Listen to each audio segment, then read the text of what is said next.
오늘날 경제적으로나 정치적으로 한중 양국은 상호 의존적 관계가 심화되고 있으며 중국에 대한 의존도가 날로 높아지고 있다고 볼 수가 있겠습니다.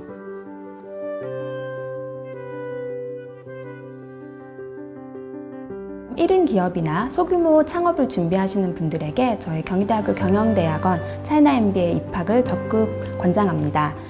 제가 졸업을 하고 중국을 진출할 수 있는 계기가 됐고 박사과정을 준비할 수 있는 발판이 됐던 것 같습니다. 차이나 MBA를 통해서 여러분들한테 중국을 통한 멋진 미래 비전을 펼칠 수 있을 거라고 저는 생각합니다.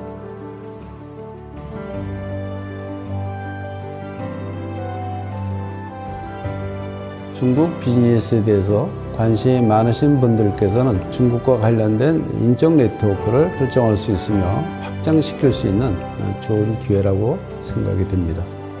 미래의 한중 글로벌 CEO가 되실 예비 창업자 여러분, 저희 경희대학교 경영대학원 차이나 MBA로 오세요. 차이나 MBA 짜요!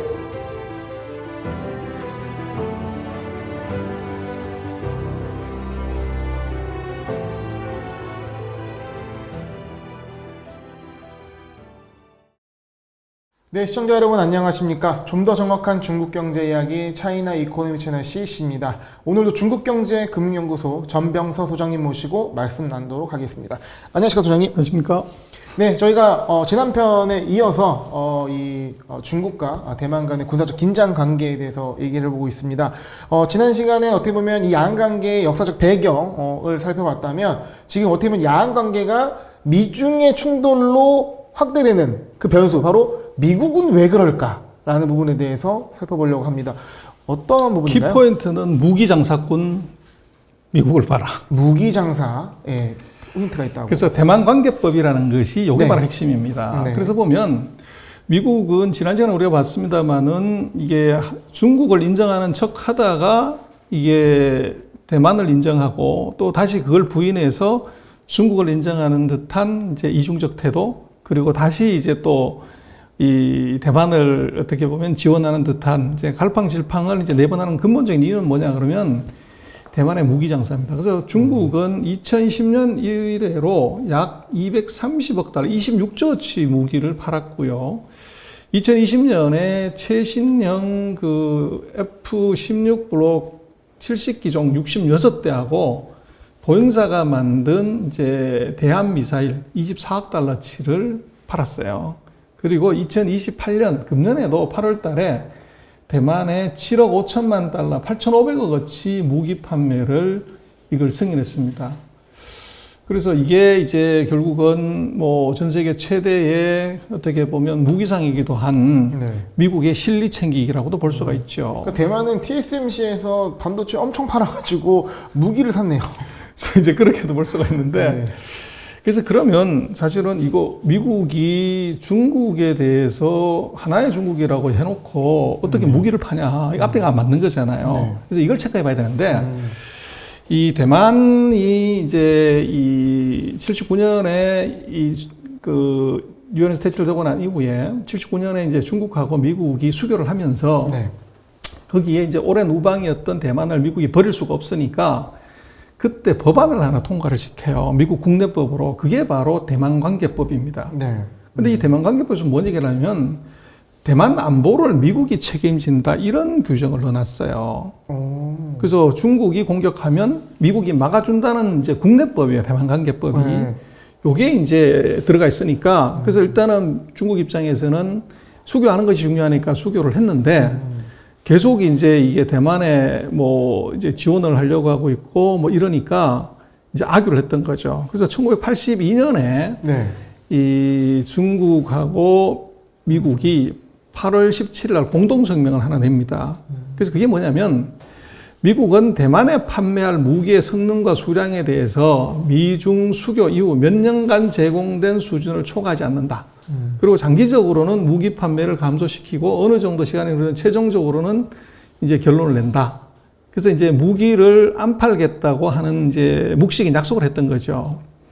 그래서 그럼 무기를 팔면 안 되는데 계속적으로 이제 무기를 판 거란 말이에요. 네. 그래서 그걸 어떻게 설명을 하냐 그러면 이 82년에 이 성명에 비해서 예를 들면 이제 대만관계법 1979년에 통과시킨 거 80년에 보다가 네. 이거는 이게 중국 국내법, 미국 국내법이기도 하지만 먼저 통과됐기 때문에 이게 나중에 통과된 법보다 더 우선한다. 뒤에 그러니까 대만강이 먼저 통과했고 뒤에 공동성명은 성명일 뿐이기 때문에 이 법이 우선하다. 그렇죠. 네, 시기적으로도. 그래서 무기를 계속 파는 겁니다. 네. 그래서 지금까지 대만에 계속 무기를 팔았기 때문에 이게 이제 양국 간의 이제 분쟁의 불씨가 된 거죠. 왜 그래서 이렇게 약속해놓고 지키지 않느냐. 그렇습니다. 그래서 결국은 이게 그 미국은 1955년에 대만하고 이제 그 방위조약을 맺었어요. 그러다가 이제 79년에 수교하면서 이를 폐기를 했고, 그리고 이제 79년에 두 나라가 서로 수교하면서 중국을 인정하긴 했지만 거기다가 79년에 대만관계법을 같이 통과시켜버린 거죠. 그래서 네가 침략받으면 내가 가서 공격해줄게. 네. 이게 들어가 있었고, 그리고 82년에도 뭐 대만관계법을 이제 보완하는 법을 그 서로 협상은 했지만 이것도 명쾌하게 더 이상 무기를 안 판다. 이런 규정이 없었던 거죠. 그래서 이제 그 사이에 계속적으로 이제 무기를 팔았고. 또 로비도 있었을 거고요. 당연히 그랬겠죠. 그래서 이게 이제 좀 약간 웃기는 것은 이게 국제법이 아닌 미국 국내법인데 국내법으로 다른 나라의 방위를 보장해 준다? 이거는 굉장히 좀 이례적인 법안이죠. 그래서 이제 이게 이제 미국이 대만을 포기할 생각이 애초부터 없었다. 이렇게 봐야 되고. 그리고 이제 1982년에 이제 중국하고 8.17 공동성명을 대만관계법을 이제 약화시키는 법을 이 협상을 하면서 그 직전에 또 뭐를 또 꼼수를 썼냐면 6개 보장을 발표했습니다. 거기에 보면 6개가 있는데 그 중에 두 번째가 중요한 거예요. 미국은 타이완에 대한 무기 수출에 있어서 중국과 사전 협상을 진행하지 않는다. 그래서 무기 마음대로 판다는 얘기죠. 그러니까 어떻게 보면 이 공동성명과 상충되는 부분이라고 하죠. 그렇죠. 그걸 발표하기 전에 똑같이 이 미중 수교 전에 먼저 이 대만관계법을 통과시켜 놓고 이 이제 수교를 하고 그리고 이제 대만관계법을 약화시키기 전에 네. 그 앞에 또 하나를 먼저 발표하고서 약화하는 걸로 해가지고 그 앞에 발표한 것이 더 우선이다. 이렇게 빠져나갈 구멍을 만들었다는 거죠. 그러니까 미중의 관계에 있어서 개선은 있지만 이 무기 수출에 대해서는 양보할 생각이 없다라는 전혀 지금 의도가- 규정에 보면 예. 중국과 이 보면 미국은 타이완에 대해서 무기 수출에 관해 기한을 정하지 않는다. 그리고 수출하는 데 있어서 중국과 사전에 어떤 협상도 하지 않는다. 이게 이제 완전히 눈 감고 하고 하는 거죠. 그래서 결국은 이게 이제 어떤 걸로 봐야 되냐 그러면 지금 아프가니스탄 지난번 우리가 한번 봤습니다만은 미국이 여기 철수를 해요. 그래서 철수를 하는 이유 중에 하나를 물론 내부적으로는 아프가니스탄에 더 이상 희망이 없어서 그런 것도 있었지만 표면상의 이유는 아시아에 집중하기 위해서 이렇게 얘기를 해요. 근데 아시아라는 게 어디냐면 중국을 얘기하는 거죠. 그래서 이제는 중동이 아니고 아시아에 집중한다고 했을 때 가장 먼저 터질 수 있는 데가 바로 화약고가 대만이 된 겁니다. 네. 그래서 타이완은 뭐 꼭 고구마처럼 생겼어요, 길쭉하게. 그래서 지리적으로 보면 고구마 같은 이제 길쭉한 섬이지만 군사적으로는 이것은 영원히 침몰하지 않은 항공모함이다. 그래서 그 2차 대전의 뭐 최대 영웅인 메가더 장군이 그렇게 얘기하는데 이 대만을 가지고서 절대로 이게 깔아앉지 않은 항공모함이라는 게 뭐 언제든 깔아앉을 수 있잖아요. 근데 대만은 육지니까 깔아앉는다는 거예요. 그래서 대만에 모양도 비슷하고 항공모함처럼. 그렇죠. 네. 거기다 포를 갖다 놓고서 쏘면은 뭐 미국 본토, 중국 본토까지 126km예요. 제일 가까운 데가. 그래서 이것은 항공모함 10대보다도 이 타이완 섬 자체가 이게 미국으로서는 최고의 공격지가 된 거죠. 그리고 지금 중국의 입장에서는 뭐냐 그러면 이게 1대1로 해상 실크로드가 그 챈조우라고 그 복건성에 있는 거기서부터 출발하게 되는데 그게 쭉 남쪽으로 내려가려고 그러면 반드시 대만 해협을 통과해야 돼요. 그러다 보니까 이게 1대1로에 가는 길목의 핵심이라는 거죠. 그래서 이게 대만이 중요하고 그리고 경제적으로는 더 중요한 게 뭐 반도체는 4차 산업혁명의 심장이라고 얘기를 하는데 미국은 반도체 파운드리에서 첨단 제품은 전부 대만한테 그래요. TSMC한테 방금 얘기하신 것처럼. 그러다 보니까 대만은 이것은 길쭉한 고구마 같은 섬이긴 하지만 군사적으로는 절대 깔아앉지 않는 항공모함이고 두 번째로는 이게 4차 산업혁명의 심장 이걸 만드는 거를 미국이 여기다 위탁하고 있다는 거죠. 그래서 이 두 가지가 굉장히 중요하기 때문에 미국은 절대 이걸 포기할 수가 없다는 겁니다. 약간 요즘 대만이 TSMC랑 이제 동요 같은 느낌이 들 정도로 굉장히 의미가 크지 않나 생각합니다. 그렇습니다. 네. 그래서 이코노미스트가 카툰을 그렸는데 이런 카툰을 그렸어요. 아, 보면은 미국하고 이제 중국이 곰하고 이제 미국이 서로 대포를 갖다 놓고서 쏘고 있는 그 안에 차잉원이 있죠. 네.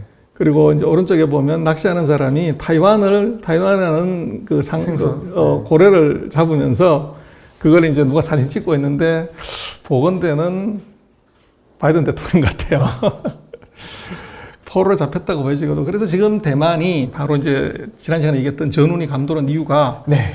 바로 이게 미국의 항공모함이 이제 중국에 집중하려고 이쪽으로 모여들고 있고 또 반대로 이걸 이제 끊기 위해서 중국은 전투기를 이제 대거 그 대만의 항공 식별구역으로 날려보내고 있고 또 이 중국의 동펑이라고 DF라고 돼 있지만 이게 바로 항공모함 킬러 미사일이에요. 중국은 이제 항공모함이 원래 없었기 때문에 미국의 항공모함을 공격하려고 개발한 그 미사일이 바로 동풍 미사일이고 그 동풍 미사일이 날아가는 걸 감시하기 위한 모니터가 바로 한국에 설치한 사드예요.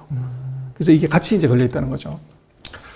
그래서 이제 뭐 각 나라가 방공 식별 구역을 갖고 있는데 지금 이제 대만의 방공 식별 구역이 맨 아래에 있습니다.